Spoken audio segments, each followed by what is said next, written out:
my people. Oh, I feel like I scared my camera person there. Are you okay, Quinn? Let's try this again.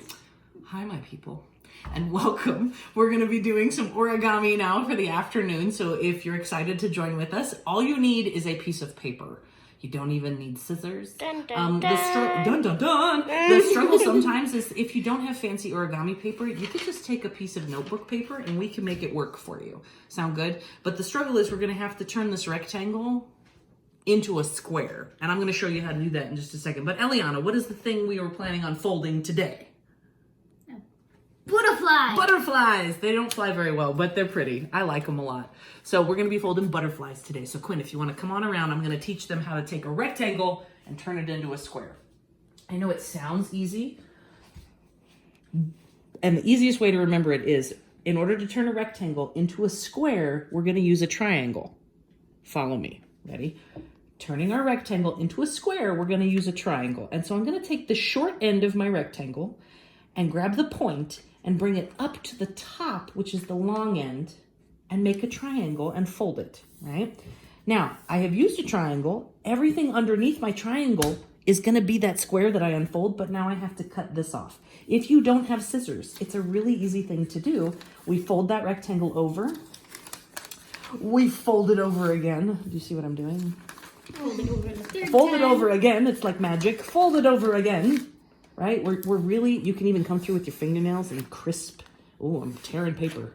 That's what we're planning on doing, is tearing off this rectangle. So now I'm going to come down and just start to pull away. And I folded it so many times that it fell off. Ooh, Woohoo! that's Now, so cool. if you look, I've still got some wonky edges. It's okay. I ripped it out of a notebook. It's really not going to make that big of a difference. I can use this piece of paper to make it. But I'd prefer to use a colored paper that's really going to show you what to do. And if you look up here, we've got some pattern paper. Some origami paper is a little thicker and it's made out of foil.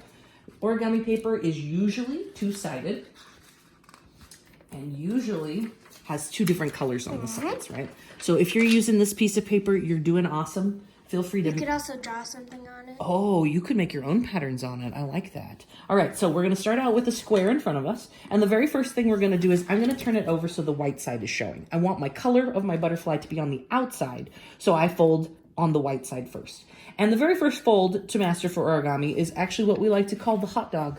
We're going to take it, and we're going to take the bottom edge and fold it up to the top. And Quinn is very mad that I didn't call it a taco. It's a taco hot dog. It's a taco hot dog.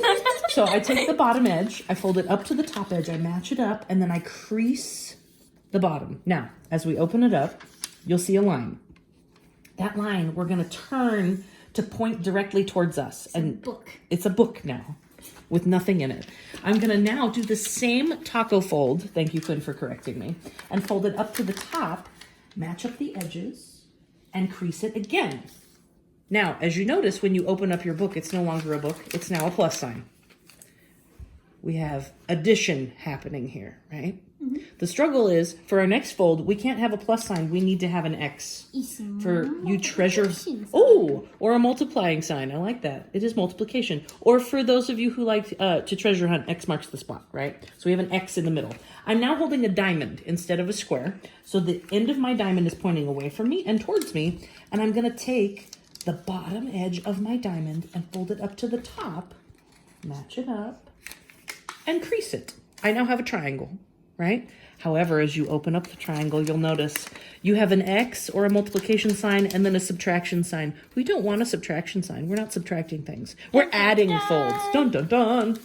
So we're going to flip it so that the line that we just folded is now pointing at us like a diamond, and taking the bottom of that line back up to the top of itself, folding another triangle and opening it up to make sure that we have all of the things we needed. So now I not only have an X marks the spot, or I am multiplying, but I also have a plus sign straight through the middle of it, right? X marks the spot means we're on track, and plus sign means A plus, you did a good job. We need both of those before we move on. The next step we're going to do, and Eliana's so excited, she's already jumping ahead of me, is called a squash fold. And a squash fold is going to take you a while to master. Knowing this and watching Eliana do it as if it's no big deal. She's done this a lot, you guys. We're going to have a square sitting in front of us, and we're going to keep this triangle that my hand is holding flat on the table. This triangle is going to keep us in place for our squash fold. So what I'm going to do is the very first thing I'm going to do is I'm going to take the right-hand side, fold it over, and crease one more time this edge of my triangle. I'm going to let it go. I'm going to do the same thing on the left-hand side. I'm going to fold this side down on top of the triangle and crease it. He wants to hug you. Hug. Hug, hug. Don't eat me. Stay over there, butterfly. I'm trying to make another butterfly, not a Venus flytrap, okay? So I have my triangle. I've folded this side down. I've folded this side down. Oh. Looks like a dress of some It does. It looks like a Dracula's fancy dress. outfit. Now, the next step we're going to have is this crease in the middle here. We're going to fold down and crease. So now our pink dress is disappearing and becoming kind of a white shape. And whatever we do on one side, we have to do on the other side. I'm going to take this edge down, and on this crease, I'm going to fold it back over. Like an ice cream cone. It does kind of look like an ice cream cone or a talking mouth. Hello, my name is Almost Butterfly. I'm so sorry. I need more coffee or less. I'm not sure which one. And then the squash part comes in where you squash the rest of it down on top and crease it. So again, I'm going to open it back up for you and walk you through it one more time because this is very difficult. Our triangle stays flat. I'm folding this side down and creasing. I'm folding this side down and creasing this edge. In the middle here, I am folding this down and creasing. I am folding this side down and creasing, and then I am squashing it. Squoosh. Ta-da! It now looks like an hourglass. There's something. Time baby symbol on his forehead. Oh, from Gravity Falls. I like that. Or, you know, it can be a hat. It's a party hat. There we go. What it really is a triangle. We've squashed our whole square on top of itself to make a triangle. And you'll notice there are 1, 2, 3, 4 flappies. These flappies are important. Muy importante. What we are going to do is we're going to take the top flap and fold it to the center line that you see, taking the wing all the way up to the nose. And creasing. Now we want to make sure the nose is pointing away from you. This is important for later. And what we do on one side, we have to do on the other. So I'm going to take the top flap, bring it to the center. Notice my folds are not perfect, and I am A-okay with this. And crease it. So You now, have a dog now. okay.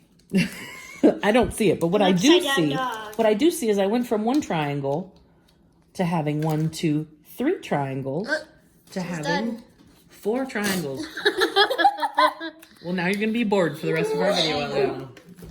Please don't distract me while I'm trying to teach this. She's going to make another one. Oh wait, where's the pencil? So now what we're going to do is we're going to take our 1, 2, 3, 4 triangles, or if you see there's a square here in the middle, and we're actually going to turn our butterfly completely over. These 2 flaps are going to lay down, and the nose is pointing towards me. Now, this is kind of like a frog fold as well, but we're going to do a butterfly right now. I'll show you a frog later. I'm going to take this nose that's pointing towards me, and I'm going to fold it up and over the tail of the butterfly. As I do this, these flaps are going to point at you. You don't need to crease it, but what you do need to do is make sure the nose is over, and we're going to fold the nose itself over and pinch. Now, if you look at the back, it's starting to really look like a butterfly. The struggle here, though, is that if I let it go, come back. It's just going to pop open. We need one more fold. So I've got this that I've creased the nose over. This last one is fun and kind of tricky. We're going to pinch the nose together and push the wings together to touch. Maybe crease it if you Crease want. this bottom part just a little bit. So again, we've got the nose folded over, and we're going to squunch. I made a new word. Squunch the nose together. And pinch the wings so that it stays together. And you have Done again. a butterfly. And they were better than Ninja I don't think Stars. these fly very well. Wait, Ninja swing, Star. swing. Whoa! Oh, Well, you know how I tell you not to throw art in my classroom? You're at home. You could throw butterflies in your house. Just oh, Nope. oh, I'm so sorry. Just parents, watch out for your Watch coffee. out, coffee. Don't let them. coffee. Butterfly coffee. Do not put your butterflies in your coffee. It won't taste better, I promise. So that is how you fold a butterfly. If you guys are interested, make sure you subscribe, like, and watch out for our videos tomorrow where we do our... Don't forget that bell button so you can get all of our new videos. Don't forget, tomorrow will be a new drawing challenge in the morning and a new origami challenge for you as well. Ooh. She has homework for you. Do you know what your homework is, you guys? I'm so sorry. I always have homework for you. I feel like homework is a bad word. Yes. Well, here's the fun homework for you.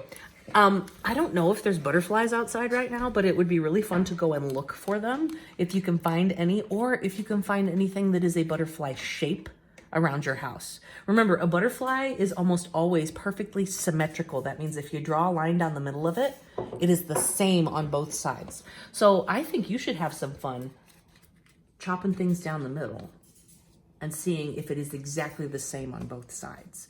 Looking for symmetrical things around your house or outside. I don't know. Are there any butterflies outside yet? No. Shall we go check?